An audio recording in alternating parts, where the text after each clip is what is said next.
કેટલી બધી પત્નીઓ બહુ સારી કુક હોય, પછી પતિ તો વખાણ ના કરે ક્યારેક. ઘણા લોકો એક્સપ્રેસિવ ના હોય, કે નહીં કે તું બહુ સરસ રાંધે છે. પછી પતિના મિત્ર જમવા આવે કોઈક વાર અને એમ કે ભાભી બહુ સરસ ખાવાનું, એટલે પહેલું રિએક્શન એવું હોય તમારા ભાઈ તો કોઈ દિવસ કહે જ નહીં.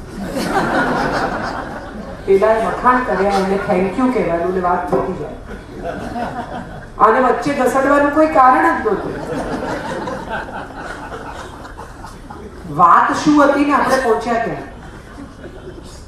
ઘણી વાર ઝઘડામાં પણ આવું થતું હોય છે કે આપણે ઝઘડો શરૂ શેમાંથી થયો કે તમે મોડા પડ્યા, અથવા તે આમ ન કર્યું, અથવા તે ફોન ન ઉપાડ્યો, અથવા તું તારી મમ્મીને ત્યાં 2 દિવસનું કહીને ગઈ હતી 4 દિવસ રોકાઈ.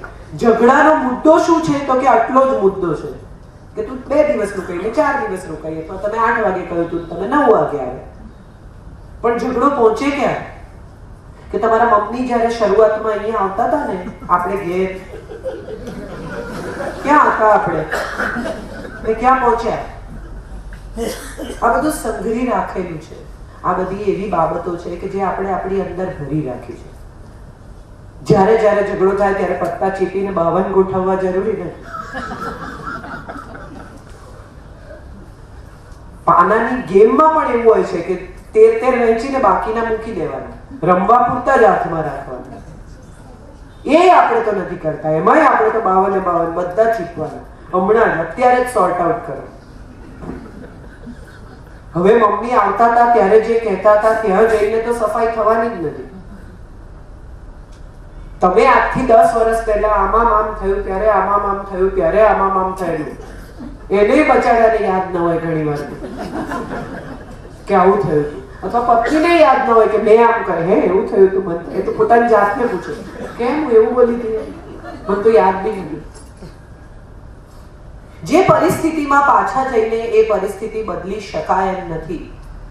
જે પરિસ્થિતિમાં, જે સમયખંડમાં તમે પાછા જઈને બદલી શકો એમ નથી. એ સમયખંડને છોડીને નીકળી જવું એ પહેલી અને સૌથી અગત્યની જરૂરિયાત છે સંબંધની. કોઈ એક જમાનામાં પતિને કોઈ એક સ્ત્રી સાથે લફરું હતું કે કોઈ એક જમાનામાં છોકરીને કોઈ એક છોકરો ગમતો હતો, એનો ઝઘડો લગ્નના 20 વર્ષે પણ ચાલુ રહે. કેમ? તું તો પેલા સાથે, અરે એ 20 વર્ષથી તમારી જોડે રહે છે. એક બહુ સુંદર ફિલ્મ છે કભી કભી, મને નથી ખબર કેટલા લોકોએ જોઈ છે. એમાં શશી કપૂરનો એક સિક્વન્સ છે. અમિતાભ બચ્ચનને ઘેર જાય છે અને એની પત્નીને અને અમિતાભ બચ્ચનને વાત કરતા સાંભળી જાય છે કે લોકો એક જમાનામાં એસી બંધ થઈ ગયું છે. કોઈ એક જમાનામાં 2 જણા એકબીજાના પ્રેમમાં હતા, હવે નથી. પરણી ગયા છે જુદી જુદી સ્ત્રીઓ, જુદા જુદા વ્યક્તિઓ.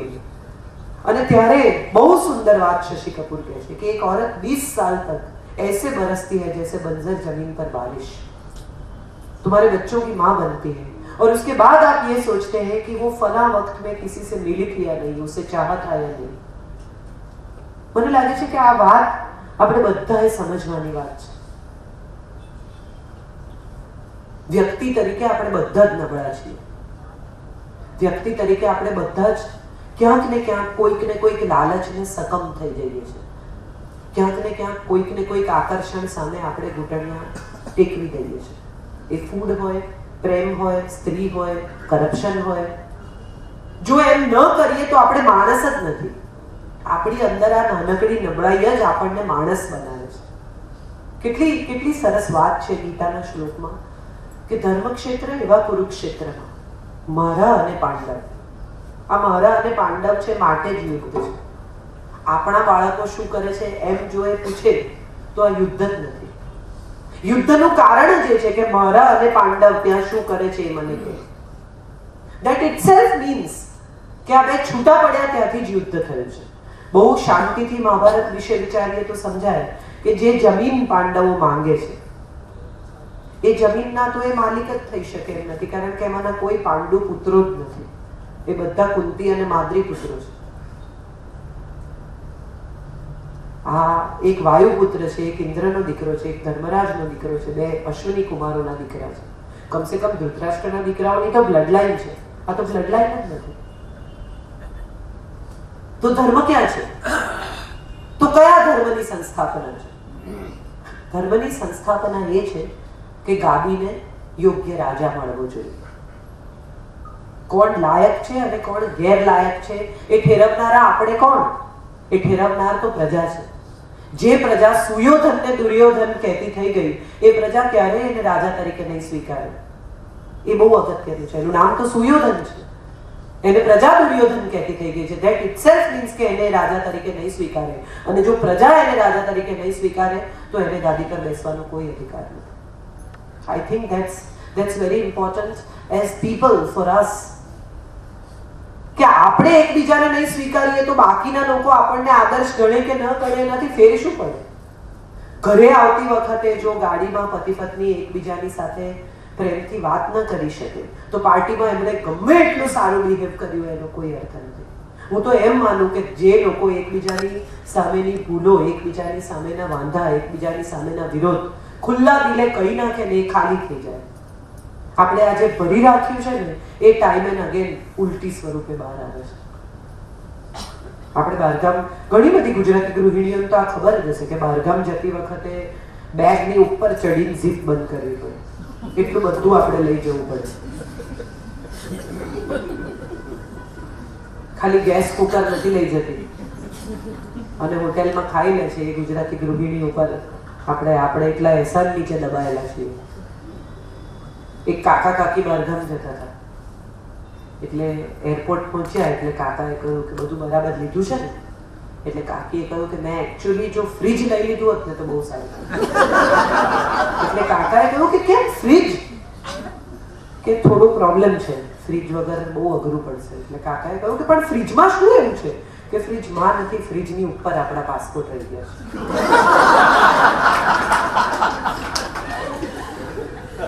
આવી વાત છે. આપણે બધાએ આપણા પાસપોર્ટ છે ને ફ્રીજની ઉપર મૂકી દીધા છે, પણ લેવું છે ફ્રીજ. આખું ફ્રીજ જોડે લેવાની જરૂરત જ નથી, ખાલી પહેલી પાસપોર્ટ લઈ લેવાનું છે. વાત આટલી જ છે. જે છૂટી ગયું છે ને એને જ લેવાનું છે. જેની જરૂર નથી એને સાથે લઈ જવાનું કોઈ કારણ જ નથી.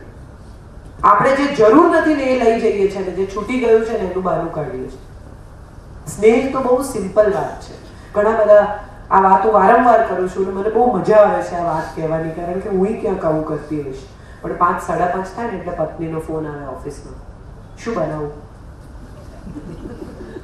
એટલે પતિનો એકદમ પીક અવર હોય કામનો, એટલે એમ કે જે બનાવો એ બનાવો. એટલે પત્ની તરત જ કે એમાં એવું છે કે પછી તમે એમ કહેશો કે આમ નહીં, તેમ નહીં, ફલાણું નહીં, એટલે હમણાં જ કહો.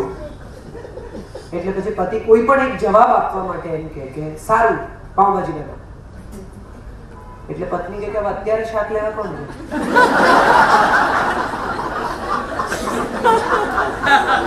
એટલે સારું ત્યારે આ લોક વઘારી નાખ. એટલે સવારથી આથવું પડે તો છોલે પૂરી કરી નાખ. એટલે પત્ની કે તો ચણા પલાળવા પડે. કરે એકચ્યુઅલી મેનુ મગજમાં નક્કી છે.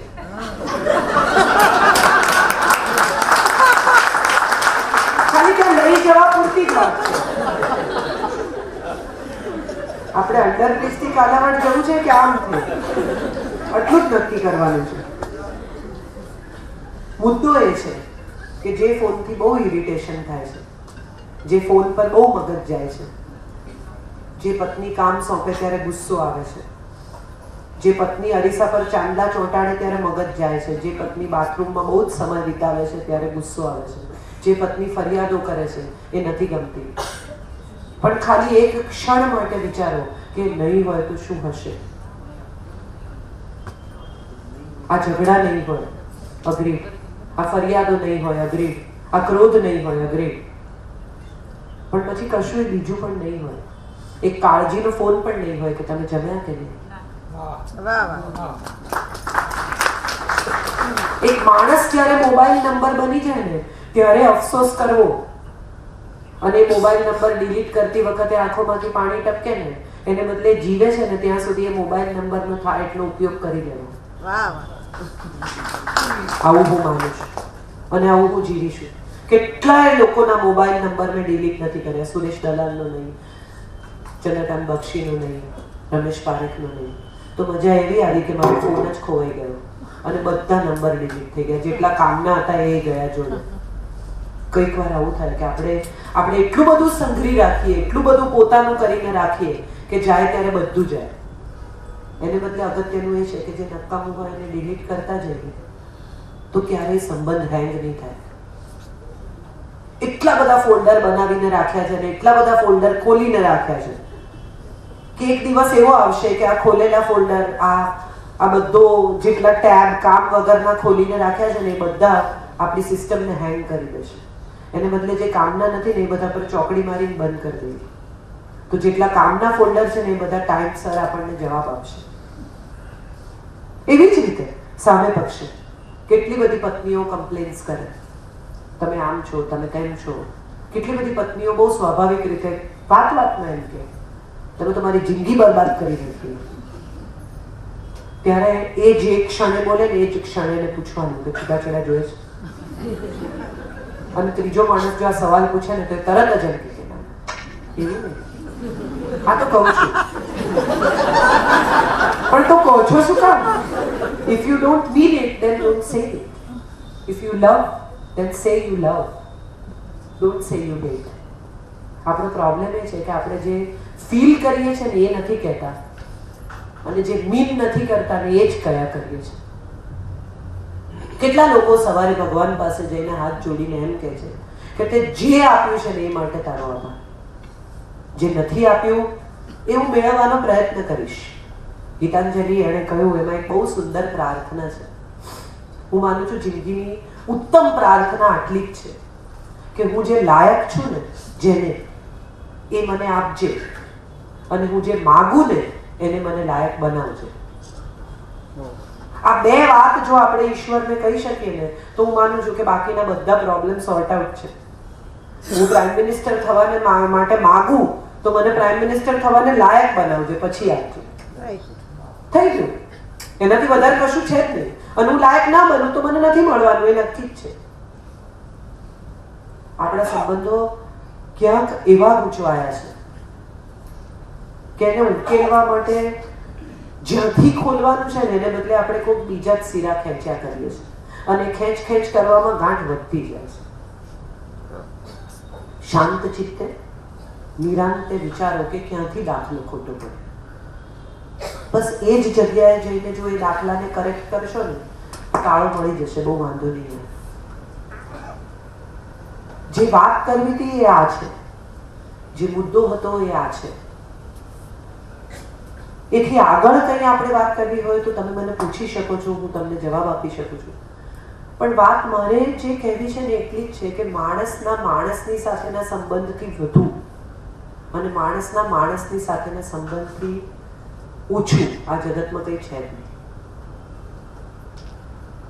આપણે બધા જ કેટલા બધા પુસ્તકો વાંચીએ છીએ, આપણે બધા જ કેટલી બધી ડાઈ વાતો કરીએ છીએ, આપણે બધા લેક્ચર સાંભળવા જઈએ છીએ, બાપુની કથા સાંભળવા જઈએ, ઓશો સાંભળે છે, વાંચે છે ઘણા લોકો, સારામાં સારી કવિતાઓ વાંચે, સારામાં સારા લેક્ચર્સ અટેન્ડ કરે, મોટિવેશનલ લેક્ચર્સ. હમણાં તો એક રાફડો ફાટ્યો છે, દરેક માણસ મોટિવેટર છે.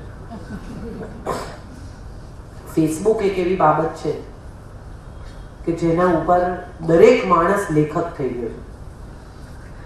ફેસબુક ઉપર જેટલું લખાય છે ને એટલું સાહિત્ય છેલ્લા 20 વર્ષમાં નથી લખાયું. અને અહેમદ ફરાઝને ખબર નથી કે એના નામે ફેસબુક પર કવિતા ફરે છે. કોઈ પણ એક માણસ કવિતા લખીને અહેમદ ફરાઝ એવું નીચે લખી દે એટલે ફરવા માંડે. અગત્યનું એ છે કે આપણે બધા જ સોશિયલ મીડિયા સાથે કનેક્ટેડ છીએ. WhatsApp, Facebook, status update Facebook પર કરીએ અને આપણા ઘરના માણસને ખબર જ ના હોય, બહારના લોકોને ખબર હોય. હમણાં આજે જ મેં કહ્યું દીકરીઓને કે એક ભાઈએ લખ્યું પોતાના ફેસબુક પર કે મારા માતુશ્રીનું નિધન થયું છે, તો 129 લોકો એને લાઈક આપેલી. અને હું તો એ ભાઈને ઓળખતી નહોતી, એમણે તો ખાલી મારું ફેસબુક કનેક્ટ કરેલું, એના ઉપર મેં એમને લખ્યું મેં તો 129 લોકો લાઈક કેવી રીતે આપી શકે કોઈની માં ગુજરી ગઈ હોય. કમસે કમ તમે શું લખો છો એનો તો વિચાર કરો, તમે શું કરો છો એનો વિચાર કરો. વોટ્સએપ ઘણા લોકો સવારે 6:30 વાગ્યામાં વોટ્સએપ મોકલે, જીવનમાં શું કરવું જોઈએ, શું ના કરવું જોઈએ, આ સત્ય છે ને આ રોંગ છે, વિડીયો મોકલી દે. તમને ખરેખર એમ લાગે છે કે 6:30 વાગ્યામાં ડાઉનલોડ કરીને કોઈ 4 મિનિટનો વિડીયો જોવે? એટલો ટાઈમ છે કોઈની પાસે સવારે? અને એથી આગળ એ જ માણસને તમે 2 વાગે પૂછો કે તમે શું મોકલેલું આજે, તો કે મારે જોવું પડશે. એને ફોરવર્ડ કરી દીધું છે વિચાર્યા વગર. હું છું, હું તમારા વોટ્સએપ પર છું, તમારી જિંદગીમાં છું, તમારી આસપાસ છું, મારું અસ્તિત્વ છે, એટલું સાબિત કરવા માટે લોકો કનેક્ટેડ રહે છે. ફરી એકવાર આપણે અપ્રુવલની જગ્યાએ આવીએ છીએ.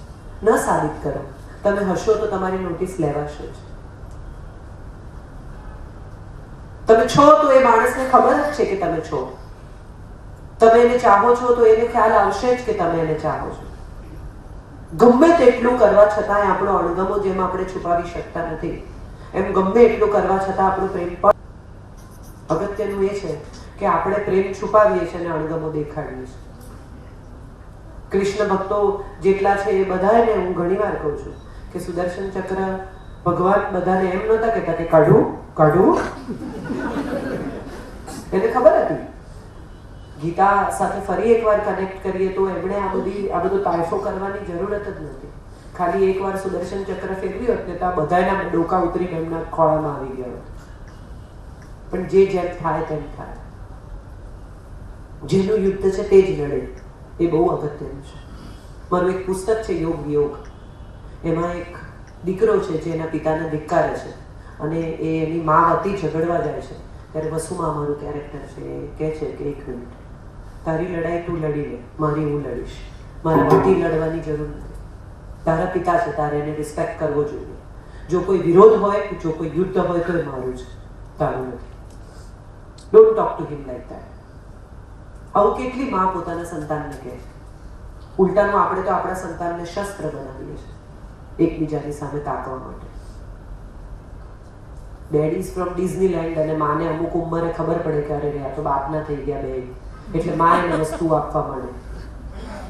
વસ્તુઓથી જો વ્યક્તિ ખરીદી શકાતી હોત તો જિંદગીમાં ક્યાં કશું કરવાનું બાકી હતું. વસ્તુઓથી કશું ક્યારેય મળતું નથી. એનિવર્સરી ના દિવસે એકબીજાને આપવાની ભેટ નહોતી અને છતાંય એકબીજાનો હાથ પકડીને આખી સાંજ બેસી રહેલા એ દિવસ સોલિટેર કરતા વધારે યાદ છે. કેમ કેમ એવું છે? આજે તમે ડાયમંડ ગિફ્ટ કરો તો પણ એ દિવસ કેમ યાદ છે? 1 બેડરૂમ કિચન હોલના ઘરમાં જે સ્નેહ હતો એ 4 બેડરૂમ કિચન હોલના ઘરમાં કેમ નથી? કારણ કે ત્યારે સત્ય સ્નેહ હતો. ત્યારે બીજું કશું હતું જ નહીં, માટે સ્નેહ હતું.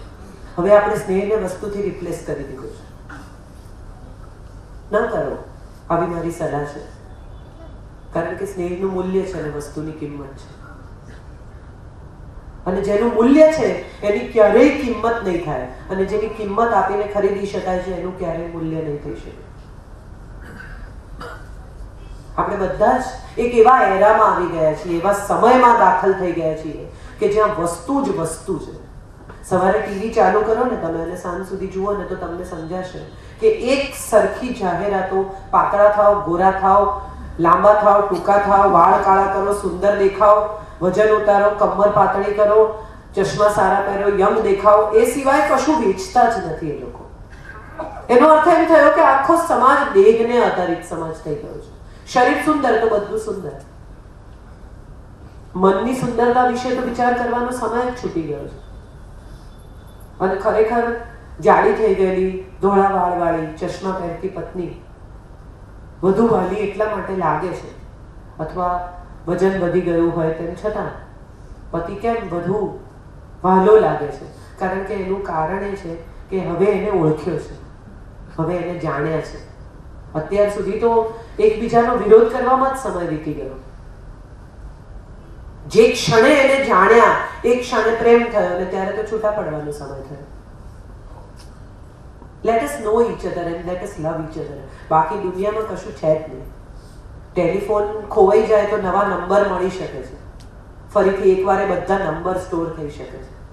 પણ જો વ્યક્તિનો નંબર ફોનમાંથી ડિલીટ કરવાનો વારો આવશે ને તો એ વ્યક્તિ પાછી નહીં મળે. અને આપણે બધા છે ને એવું શીખી ગયા છે કે જતું રહે ને પછી જ ખબર પડે કે આ જે ગયું ને એ સુખ હતું. બહુ પ્રેમ કરતા હતા કોઈને, પણ એ વ્યક્તિ જતી રહીને ત્યારે સમજાયું કે અરે આ તો પ્રેમ હતો. એને બદલે છે ને ત્યારે રિયલાઇઝ કરી લઈએ તો આપણે ડાયા. વ્યવહાર ડાયા એને કહેવાય કે રહેતા રહેતા શીખી જાય. ગયા પછી શીખે ને એનો કોઈ મતલબ નહીં બને. સમજાઈ જશે 100%. બધાને જ્ઞાન થાય છે. હું ઘણી વાર, મને ઘણા લોકો પૂછે છે કે આ તમે સંબંધો પર આટલી બધી વાતો કેમ કરો છો?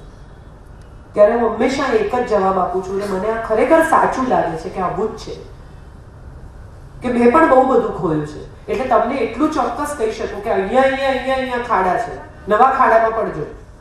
કમસે કમ જે ખાડા મેં જોયા છે ને એમાં પગ નહીં મૂકતા. આટલું પણ બતાવી શકું તો વ્યક્તિ તરીકે હું મારું કામ કરું છું. તમે પણ એમ જ કરજો. જે ખાડામાં તમે પડ્યા છો એમાંથી બીજાને બચાવશો ને તો હું માનું છું હ્યુમન બીઈંગ તરીકે બહુ મોટું કામ કર્યું છે. આટલું થાય છે પણ સલમાન વિશે કેમ લોકો કંઈ લખતા નથી ખરા? એ પૈસા ચૂકવે છે એટલે? એ મીડિયાને પૈસા આપે છે? ના. એની પાસે બીજા સારા કામોનું એટલું મોટું લિસ્ટ છે કે આ એક વખત એને દારૂ પીને ભૂલ કરી અને કોકને ઉડાડ્યા.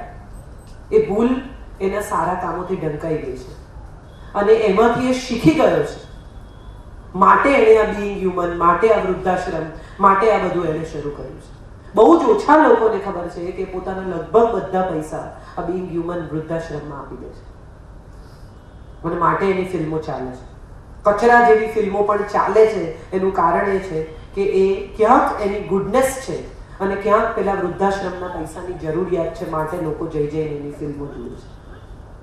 આ કોસ્મોસ છે. આ એક એવું તંત્ર છે કે જેની ડિઝાઇન ગોઠવાયેલી જ છે. એનો એક બહુ નાનો ભાગ છીએ આપણે. જ્યારે અહંકાર થાય ને ત્યારે એકવાર ગૂગલ અર્થમાં જવાનું. ગૂગલ અર્થ નામની એક ગૂગલમાં સવલત છે.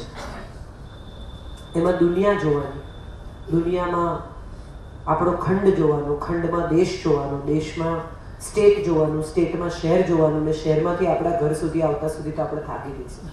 અને એમાંય આપણું અસ્તિત્વ તો નાનું છે. ચહેરો કોકે આપ્યો, ડીએનએમાં મળ્યો, નામ કોઈ બીજાએ પાડ્યું, કઈ સ્કૂલમાં જવું એ કોઈ બીજાએ નક્કી કર્યું, અટક કોઈ બીજાએ આપી. અને બધા પછી જ્યારે યુદ્ધ થાય ત્યારે આપણે શું કહીએ છીએ? કોઈની પણ સાથે ઝઘડો થાય ત્યારે ઓળખે જ મને હું કોણ છું?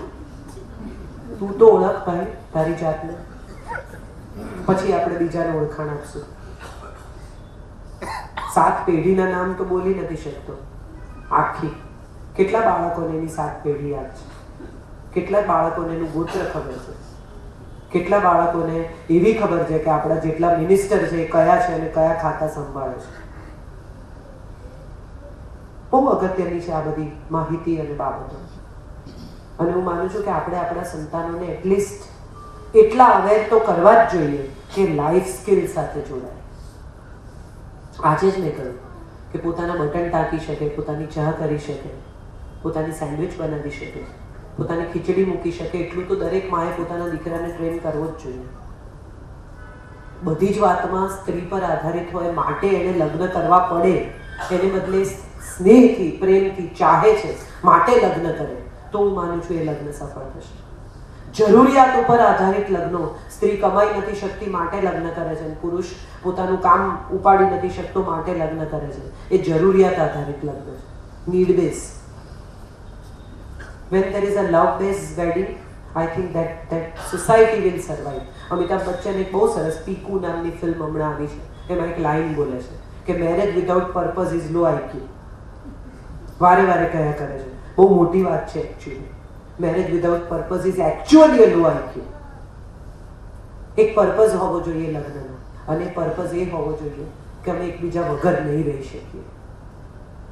જેના વગર ન રહી શકાતું હોય એની સાથે ન રહેવાય એટલી સ્થિતિ સુધી આપણે ટ્રાવેલ કરીએ છીએ. કોઈ ઘસડીને નથી લઈ જતું. જે માતા પિતા પોતાના સંતાનને એવું કહે છે કે ભણીશ નહીં તો ખાઈશ શું, એ માતા પિતા ભૂલી જાય કે એના સંતાન કોઈ દિવસ એના એજ્યુકેશનનો સાચો ને સારો ઉપયોગ કરશે. એ ફક્ત કમાવામાં ઉપયોગ કરશે. એને એ શીખવો કે શિક્ષણ અને કેળવણી બે જુદી બાબતો છે. અને તારું એજ્યુકેશન તારા પોતાના માટે છે. તારું એજ્યુકેશન પૈસા કમાવા માટે નથી. પૈસા તો દાઉદ પણ કમાય છે. શું ભણેલો છે પૂછો એને. મોટા ભાગના લોકો જે ખૂબ પૈસા કમાયા છે એની પાસે કોઈ શિક્ષણ નથી, ડિગ્રીઝ નથી. તો ન ભણવું. આઈ થિંક આપણે બધા ખોટી દિશામાં ટોળાની જેમ નીકળી પડે. એમાંથી કોઈ એક જણ જાગે અને જો એમ કહેશે કે આ ખોટી દિશા છે, આ બાજુ જવાનું છે, તો હું માનું છું આપણે બધા જ પાછા વળવા તૈયાર છીએ. So let's find out what is the right direction and get together. That's what is the purpose and that's what is the life is all about. નીરવભાઈએ આ પ્રકારના કાર્યક્રમો કરવાનો ઉદ્દેશ પણ કદાચ એ જ છે. અપદીવ ભવ, સ્વયંનો દીવો થા. બીજા લોકો તો જે કરતા હોય તે કર, તું તારી અંદર દીવો કર, તું તારા દિલનો દીવો થા. બીજા ખોટી જગ્યાએ ગાડી પાર્ક કરે છે એટલે હું પણ કરીશ, બીજા કચરો નાખે છે માટે હું પણ નાખીશ, બીજા જુઠ્ઠું બોલે છે માટે હું પણ બોલીશ, બીજા કરપ્શન કરે છે માટે હું પણ કરીશ.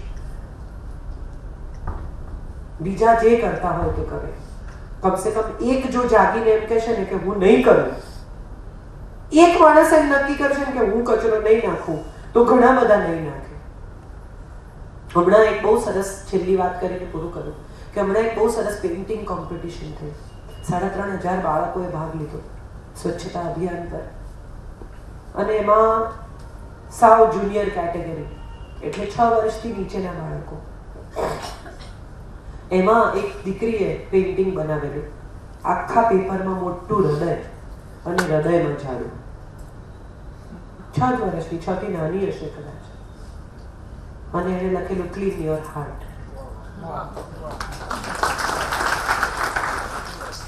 હું માનું છું આ સ્વચ્છતા અભિયાન છે. રસ્તા તો એની મેળે સાફ થશે, મ્યુનિસિપલ કોર્પોરેશન કોકને કોક દિવસ તો કરાવશે જ, પણ મ્યુનિસિપલ કોર્પોરેશન અંદર આવીને ભીતર કશું સાફ નહીં કરે. ભીતર તો આપણે જ કરવું પડશે. રોજ નાહીએ છીએ, પેટ સાફ કરીએ છીએ, બ્રશ કરીએ છીએ, એવી રીતે હૃદયને સાફ કરવાની જો ટેવ પાડીશું તો હું માનું છું આપણા સંબંધો બહુ સરસ રહેશે. બહુ આભારી છું નીરવભાઈની કે આવો વિચાર કર્યો અને આવી રીતે લોકોને ભેગા કરવાનો, એક સાચી દિશામાં એમના નિકટના લોકોને લઈ જવાનો પ્રયાસ કર્યો. અને તમારી બહુ આભારી છું કે શનિવારની સાંજ રાજકોટમાં બીજી ઘણી પ્રવૃત્તિઓ થઈ શકતી હોય છે, પણ એ બધું છોડીને તમે પણ તમારા પોતાના માટે અહીંયા આવ્યા મારી સાથે વાત કરવા. આ કાર્યક્રમમાં તમે હાજર રહ્યા એ જ દેખાડે છે કે આપણે બધા દીવો થવા તૈયાર છીએ. બસ કોક માચીસ લઈને આવે, સળગાવે નહીં, પેટાવે. Thank you so much. તમારા માના ઈશ્વરને, તમારા માના દીપકને, તમારા